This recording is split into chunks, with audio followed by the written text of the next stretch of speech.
여러분 안녕하세요. 판타스틱 뜬새입니다. 오늘 5학년 1학기 국어 놀이터 시간에는요 8단원 아는 것과 새롭게 안 것에서 교과서 256쪽부터 263쪽까지요 2시간에 걸친 내용을 해보도록 하겠습니다. 이번 시간에 다룬 내용은요 아는 지식을 활용해 글 읽기입니다.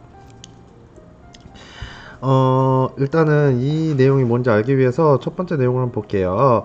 우리나라의 멸종위기 동물이라는 이 제목만 보고 어떤 내용이 펼쳐질지 짐작해 써보래요. 여러분들이 분명히 양의 적고 많음을 떠나서 멸종위기 동물이라고 하면은 그래도 조금 알고 있는 지식들이 있을 거예요.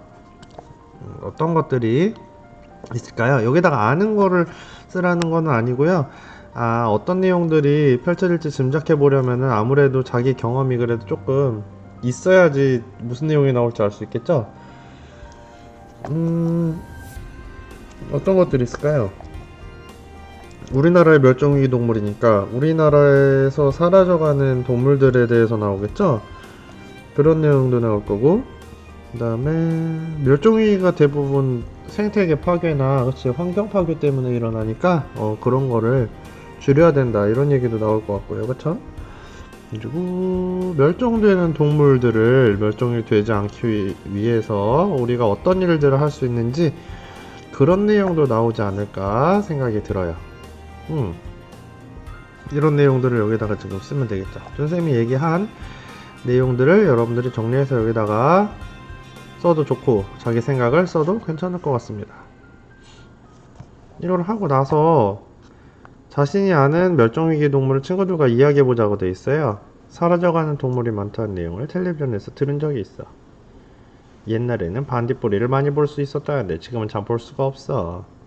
여러분들이 아는 멸종위기 동물이 또 뭐가 있었나요? 멸종된 동물 말고 멸종위기 동물을 얘기하는 것 같아요. 여러분들 그 반달가슴곰 같은 경우에는 우리가 되게 흔하게 볼 수 있는 동물이라고 생각을 하지만 사실은 대부분은 동물원에 있죠.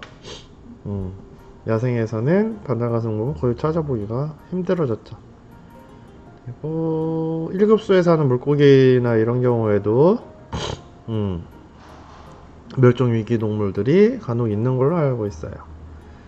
여러분들이 알고 있는 그런 것들을 써주면 되겠죠. 또 어떤 동물들이 있을까? 써주면 좋을 것 같아요. 찾아보면은 지금도 사실은 전 세계에 이 시간에도 멸종이 된 동물들이 있고요. 이 시간에도 지금, 아니면은 더 이상 번식을 할 수 없는 상황이 돼서 멸종이 임박한, 동물들도 있는 걸로 알고 있어요. 예를 들면은 뭐 그런 거죠. 수컷 한 마리만 남았다든지 전 세계에 언젠가는 저희가 번식을 못해서 늙어 죽으면은 멸종되겠죠. 그런 거죠. 257쪽이에요. 자신이 아는 지식을 생각하며 우리나라 멸종위기 동물을 읽어봅시다 되어 있습니다. 한번 쭉 읽어보도록 할게요. 우리나라의 멸종위기 동물 백은영. 지금까지 알려진 동물은 약 170만 종이라고 합니다. 앞으로 20년에서 30년 안에 이 동물 가운데 4분의 1 정도가 지구상에서 완전히 사라질 수 있다고 합니다. 왜냐하면 지구온난화와 환경오염 등으로 동물의 서식지가 줄어들고 있기 때문입니다. 그리고 토종동물이 다른 나라에서 들어온 동물과 벌이는 생존 경쟁에서 밀려나 사라지는 경우도 있기 때문입니다. 우리나라에도 이렇게 멸종되어가는 동물들이 많이 있습니다. 그럼 지금부터 우리나라에서 사라질 위기에 처한 동물을 만나보겠습니다. 나는 전박이 물범일세. 잘 사냐고? 할 말이 없군. 지금 우리 가족은 겨우 500마리 남짓 남았을 뿐이거든. 물론 30년 전보다야 낫지만 말이야. 그때만 해도 사람들이 우리를 마구 잡아서 모피와 약을 만들었지만 지금은 보호구역도 정해주더라고. 우리는 주로 백령도 근처에 머무는데 사람이 별로 없어서 지내기가 좋아. 그리고 추운 겨울이 되면 서해 위쪽으로 올라가 지낸다네. 그런데 여기서 잠깐, 사실 무척 걱정되는 게 있어. 우리에게는 새끼를 낳으려면 부빙이 꼭 필요하지. 그런데 지구가 점점 따뜻해지는 바람에 얼음들이 녹고 있어. 게다가 사람들이 오염된 물과 쓰레기를 바다에 마구 쏟아내서 살기가 참 힘들다네. 자네가 우리 대신 사람들에게 잘 좀 말해줄 수 없겠나? 전박이 물범이에요. 그쵸? 전박이 물범이 얘기하고 있습니다. 부빙이라는 거는 물 위에 떠다니는 얼음덩이라고 쓰여 있네요. 그런 게 있어야 거기서 이제 새끼를 낳을 수 있나 봐요. 그쵸? 물속에다 낳을 수는 없으니까 아마 얼음 땅이 필요한데 그 부족해서 새끼를 낳을 수가 없나 봐요.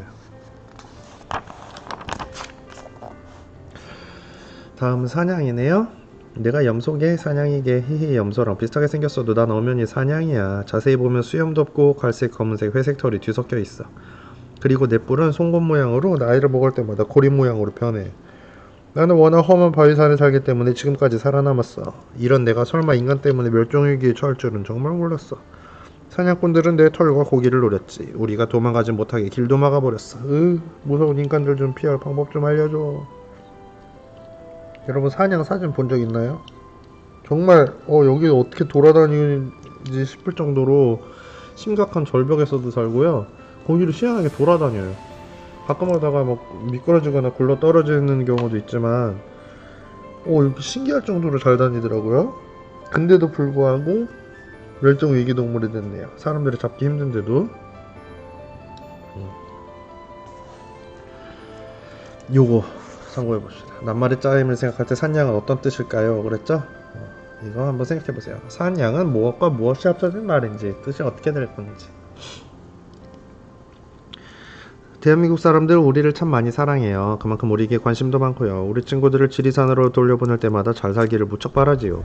듣자 하니 50마리까지 늘리는 게 목표라고 해요. 하기에는 우리를 귀하게 여길만 해요. 우리는 산에서 도토리, 가래, 산뽕나무의 열매를 먹고 여기저기에 똥을 넣어요.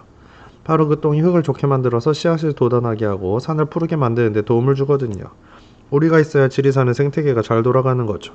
하지만 문제는 바로 사람들. 아무리 깊은 산속이라도 사람들이 보여요. 이 험한 데까지 대체 어떻게 오는 거죠? 반달가슴곰은 사람이랑 그렇게 가까이 지내는 게 쉽지 않은 것 같아요. 서로 그러겠죠? 그렇기 때문에 사람을 피해서 점점 더 깊은 산 속으로 숨고 점점 살 데가 없어지는 것 같아요. 자, 뭘 그리 놀라요? 나 처음 봐요. 하긴 나는 1940년대까지는 도시의 하천에서도 쉽게 잡을 수 있을 정도로 흔한 물고기였죠. 하지만 산업화 도시화가 되면서 환경이 오염되어 마음 놓고 살 곳이 사라져버렸어요. 나와 친구들은 어느새 멸종위기 1등급이 되어버렸고요. 듣기로는 우리를 데려다가 연구를 해서 수를 늘릴 계획이 있다고 하던데 그러다 잘못되면 어떡하죠? 얘는 이름이 꼬치동자개이네요. 조금 신기하죠? 옛날에는 되게 흔한 물고기였대요. 아무 데서나 볼 수 있는. 근데 사실 지금은 보기 힘들죠. 쫀새도 본 적 없는 것 같아요. 아마 봤어도 뭔지 몰랐겠죠. 멸종의 위기에 처한 우리나라의 동물들을 구하려면 어떻게 해야 할까요? 1993년 국제연합환경계획에서 생물 다양성 국가연구를 에 대한 지침을 발표했습니다. 이를 시작으로 해서 사람들은 단순히 멸종위기의 동물을 보호하는 데만 그치는 것이 아니라 생태계 전체를 건강하게 만드는 데 힘을 쏟기 시작했어요. 멸종위기 동물을 천연기념물로 지정해 보호하고 우리나라 고유의 생물들을 보존하는 방법을 찾기로 했습니다. 그렇게 해서 생겨난 것이 바로 깃대종과 지표종이라는 것입니다. 이것도 한번 생각해 보시면 좋을 것 같아요. 어떤 것을 천연기념물로 지정하나요? 라고 했습니다. 두 쪽 남았네요. 자, 우리나라의 대표적 깃대종이래요. 여기 보면은 사냥, 하늘다람쥐, 비단벌레, 반달가슴곰 이런 것들이 있네요. 자, 깃대종은 그 지역을 대표하는 생물들이기 때문에 깃대종이 잘 보존된다면 그 지역의 생태계가 잘 유지된다는 증거로 볼 수 있습니다. 우리나라의 대표적인 깃대종으로는 설악산의 사냥, 내장산의 비단벌레, 속리산의 하늘다람쥐, 지리산의 반달가슴곰이 있습니다. 지표종은요, 그 지역의 환경이 얼마나 깨끗한지 측정할 수 있는 종을 말합니다. 예를 들어 오래전 상공에서 일하던 광부들은 카나리아를 이용해 몸에 해로운 유독가스를 측정했습니다. 공기가 좋은 곳에 사는 카나리아는 산소가 부족하면 숨을 쉬기가 힘들어 노래를 멈춘답니다. 그래서 광부들은 카나리아가 노래를 부르는 동안은 안심하고 일을 할 수 있었습니다. 또한 바로 떠서 먹을 수 있을 정도로 깨끗한 1급수에는 얼음치, 열무거 등이 살고 약간의 처리 과정을 거치며 마실 수 있는 2급수에는 은어와 피라미가 삽니다. 물이 흐르고 마실 수 없어 공업용수로 주로 사용하는 3급수에는 물벼룩 집순벌레들이 살며 4급수에는 물곰팡이 실지렁이 등이 살 수 있습니다. 이렇게 지표종으로 모래 등급을 할 수 있답니다. 오늘날에는 동물이 멸종하는 것을 막고자 세계 여러 나라에서 많은 노력을 하고 있습니다. 각 나라는 점점 줄어드는 동물을 멸종위기종으로 지정해 보호하기도 합니다. 그렇다면 멸종위기의 동물을 보호하는 가장 좋은 방법은 무엇일까요? 그것은 바로 우리가 동물에게 관심을 기울이고 동물을 보살피며 환경을 함부로 파괴하지 않고 깨끗하게 유지하는 것입니다. 엄청 빨리 읽었자. 자, 얼음치, 열모거, 피라미, 물벼룩, 실지렁이 이런 물고기들이 있네요. 여러분들이 혹시 뭐 이전에 봤다거나 실제로 본 물고기들은 뭐가 있나요? 아니면 사진으로라도 접해본 생물들이 뭐가 있나요? 한번 눈으로 쭉 보고 넘어가면 좋을 것 같아요.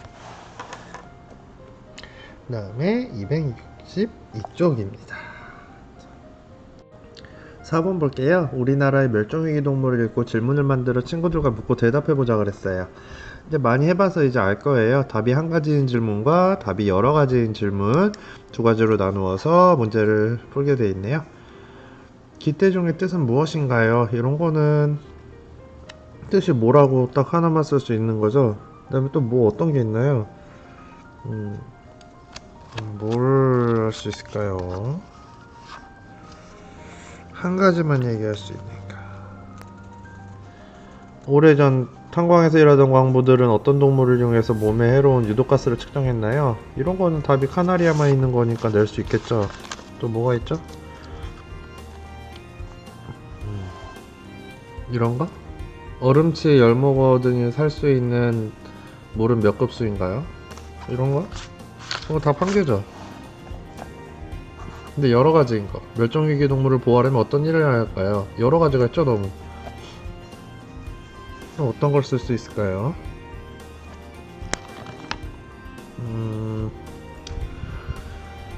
글쓴이가 왜 이 글을 썼는지 그런 거 물어볼 수 있겠죠. 또 뭐가 있을까요? 우리나라의 다른 기대종의 또 종류가 또 어떤 것들이 있을까요? 이런 것도 있지 않을까요? 답이 여러 개가 나올 수 있겠죠? 써주면 될 것 같습니다. 5번 우리나라 멸종위기 동물에서 동물 이름의 짜임을 생각해보고 동물의 생김새 사는 곳 특징을 짐작해보세요. 산과 양은 뭐야 이거 죄송합니다. 산양은 산과 양을 합해 만든단 말이야. 그럼 산에 사는 양이란 뜻이겠네. 뭐라고 삐리리 띠띠띠리리 집신처럼 생긴 벌레겠구나. 에헤. 그러면은 뭐라고 얘기가 있겠어요? 집신벌레는 뭐랑 뭐를 합해서 만든 말이에요? 집신이랑 벌레요? 조금 더 나눌 수 있어요. 그쵸? 집신벌레는 집과 신과 벌레를 합쳐서 만든 말이야. 아, 집신처럼 생긴 벌레였구나. 얘는 뭐 어떤 거 나올 수 있겠어요? 사냥이랑 집신벌레 말고 또 나오는 것들이 여러 가지가 있죠. 실지렁이 한번 해볼까요? 물벼룩도 있겠네요. 실지렁이 같은 경우에는 실이랑 지렁이, 실처럼 생긴 지렁이겠구나 이런 식으로 쓰면 되겠죠. 물벼룩, 물에 사는 벼룩이겠구나 이런 식으로 특징을 짐작해 볼 수 있겠죠. 하나 써주면 될 것 같습니다. 자신이 아는 지식을 떠올리면서 우리나라의 멸종위기 동물을 다시 읽고 새롭게 한 점을 찾아보세요. 여러분들이 이제 준쌤이 안 읽어줄 테니까 여러분들 한번 다시 쭉 읽어보고 그 다음에 문제를 풀어볼 수 있을 것 같아요. 자, 자신이 아는 멸종위기 동물을 떠올려 보세요. 얘는 반달가슴곰을 알고 있나봐요. 가슴에 하얀 반달무늬가 있는 가장 큰 특징을 가지고 있어. 고래가 줄어들자 고래잡이를 막는 법을 만들었다는 내용을 책에서 읽었어. 지구온난화 때문에 북극곰이 살 곳이 줄어든다는 이야기를 들었어.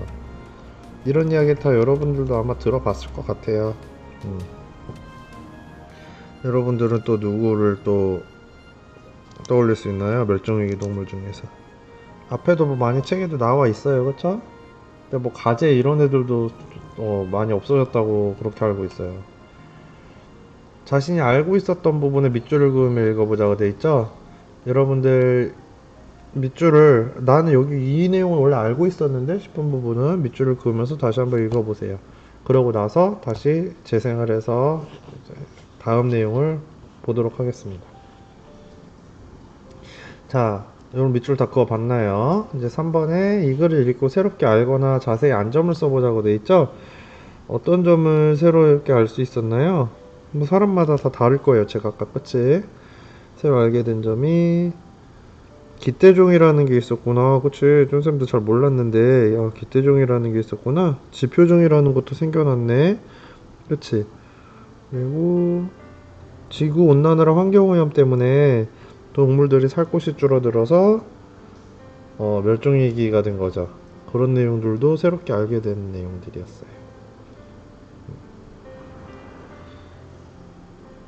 아는 지식을 떠올리면서 글을 읽으면 어떤 점이 좋을까요?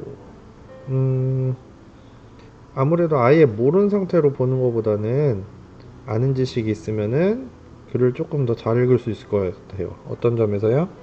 더 잘 이해할 수가 있겠죠. 자기가 알고 있었던 내용이 바탕이 되면 더 잘 이해할 수 있고, 내용을 깊게 이해할 수가 있고, 그 다음에 아는 내용이랑 비교를 할 수 있어요. 그쵸? 이거 지난번에 한번 얘기한 것 같아요. 그쵸? 지난 시간에. 아는 내용이랑 비교를 하면서 읽을 수도 있습니다. 이번 시간 내용 사실 정리는 이 7번으로 대신하면 돼요. 7번에 나온 내용이 오늘 한 내용을 전체적으로 종합해서 설명할 수 있는 내용입니다. 다시 한번 읽어볼게요.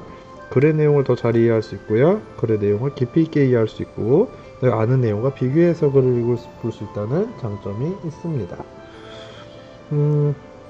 이번 시간은 여기서 마치도록 하겠습니다. 우리 다음 시간에도 2시간 이어서 아마 할 것 같아요. 자, 새말 사전 만들기라는 거를 우리 해보겠습니다. 실제로 여러분들이 단어를 만들어 보는 거죠. 재밌을 것 같죠? 한번 다음 시간 기대해도 될 것 같아요.